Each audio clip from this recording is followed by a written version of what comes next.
Hi, Michelle. Hi, Michelle. Hi, ladies. How are you both today? We're great. Good. Now, where do you both live right now? I live in Nashville. And I live in Philadelphia. Right. Now, Dr. Albright, can you please tell me of your education and your credentials? I am a physician at the University of Pennsylvania in Philadelphia. I did medical school at the University of Michigan, and I am a board-certified obstetrician gynecologist. So October's upon us, and everyone should be wearing a pink ribbon right now to celebrate Breast Cancer Awareness Month. How many women have breast cancer? Well, that's a really good question. You know, we know some broad statistics. We do know that we're learning more and more every day. And obviously, my message, because I'm lucky enough to have a fan base made up of a lot of moms and a lot of daughters and sisters and grandmothers, we know that until there is a cure, that early detection is our best weapon. We're talking today about the statistic of women who have dense breast, and we know that the risk factor goes up in women who have dense breasts, which is the kind of breast that I have. And so just arming ourselves with the knowledge that those who have dense breasts, that statistic can go up is, you know, that's an advancement that is new since I was diagnosed. Well, Sheryl, can you please tell me your story? How did dense breast factor into your diagnosis? Well, I was diagnosed in 2006 just from a routine mammogram, and back then there were no 3D machines. We are making advancements every day, and now with the Genius 3D, we're able to look at breasts like mine in slivers, basically kind of like a CAT scan. Mine was detected from something that looked very suspect on a routine mammogram, and my OBGYN was astute enough to recommend that instead of waiting the 6 months and keeping an eye on it, that we go ahead and investigate it. And it was the difference for me in what was a minimal treatment, was the difference between that and what could have been something much more challenging. Mm-hmm. Now, doctor, what are dense breasts? So pretty much dense breasts are when the composition of the fibrous and glandular tissue that's normally in your breast is greater than the amount of fat that's in your breast. And pretty much that fibrous and glandular tissue, unfortunately, you can only see that on a mammogram. It appears white on a mammogram, and the more you have, the more difficult it is to detect a cancer, because a cancer will also appear white on a mammogram as well. How does genetics fit into this? I'm sorry, I didn't hear you clearly. How does genetics fit into having dense breasts? Density is pretty much how we're made. It's not necessarily a genetics issue. The genetics of breast cancer are very different in terms of, you know, more related to family history. You know, density is entirely just the amount of fat, fibers, and glandular tissue that your breast is composed of. And women are variable, so all of us have a variable amount of density. It's just important to know whether or not you have it, and getting your mammogram is the first step in being aware of that. For those who don't know, what is the Genius 3D mammography? Well, the conventional 2D, which was what I was diagnosed on, would basically look at sort of a flat picture of what your breast looks like.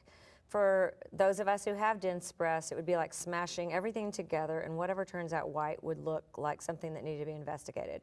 Now we're able to take a picture that is made up of lots of tiny, tiny slivers of pictures. It's almost like being able to flip through a flip book and look at each segment of the breast. And because we have this technology now, we're able to detect earlier and more accurately with less false positives. There's something you should know is that this year I had a false positive, and I had a scare. And because I've covered the other Genius before, I actually asked them if they had one of these, they would have avoided multiple strips because I was told that I had dense breasts too. Right. It's very emotional. You know, when something comes up that's suspect, immediately your life goes into, oh my goodness, what's going to happen? Am I going to die? Am I going to, you know, you think about your children, and it is very traumatic. And it's one of the reasons that women tend to neglect getting a mammogram. Oftentimes we get busy and we think we don't want to think about it.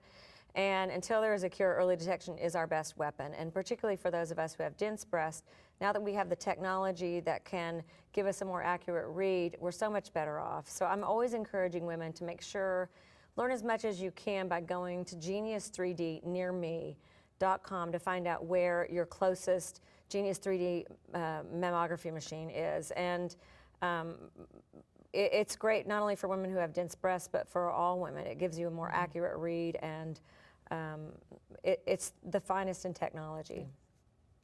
And Sheryl, what do you want people to know about your surviving breast cancer?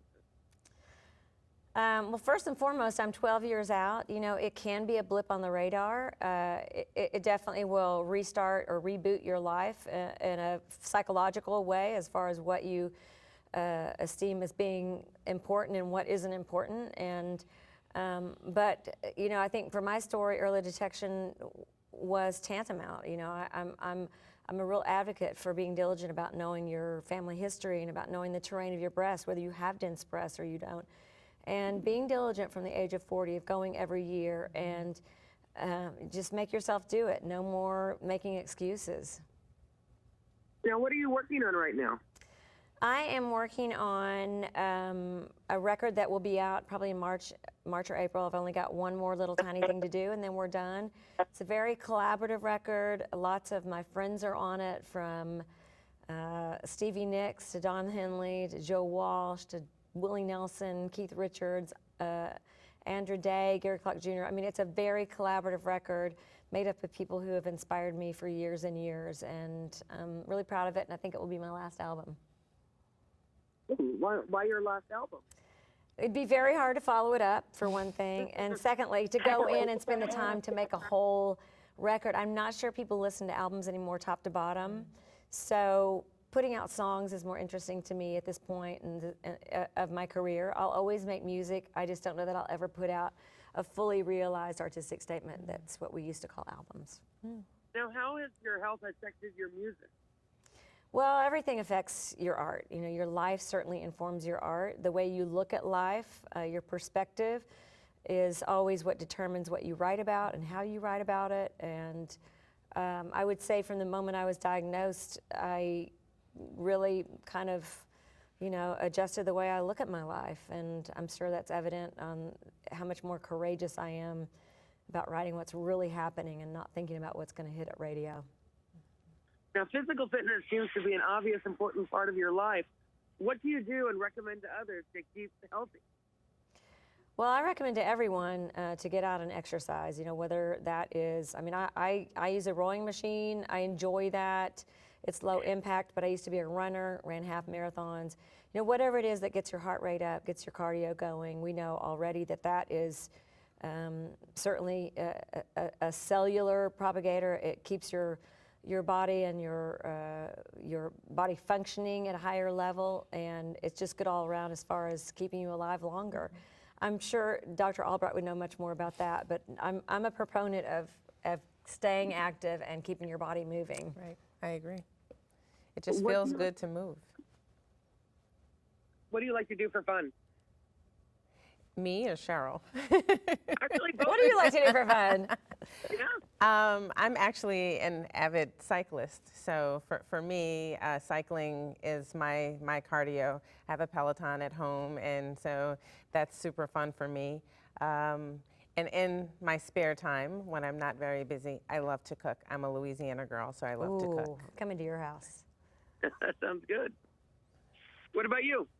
Well, I have two little boys, so I'm very busy in between school drop-off and school pickup. I get to do a few things for myself, and yeah, you know, I have horses. I love nature. I am a sporty person. I don't like working out, but I love playing tennis and riding my horses, and you know, I basically power through a workout and get it done so I can get on with my day.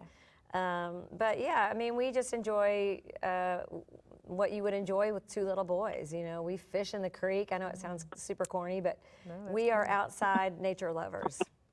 Oh, that sounds great. Well, thank you so much for giving all these wonderful tips on breast cancer awareness. What would you like to, is there anything you want to add about this? Yeah, I mean, I really strongly encourage all you women out there to be diligent and find your closest Genius 3D so you can get a screening that's accurate. Just go to genius3dnearme.com, put in your zip code. It's as simple as that. Well, thank you guys very much, and good luck Thank to you. you. Thank you, guys.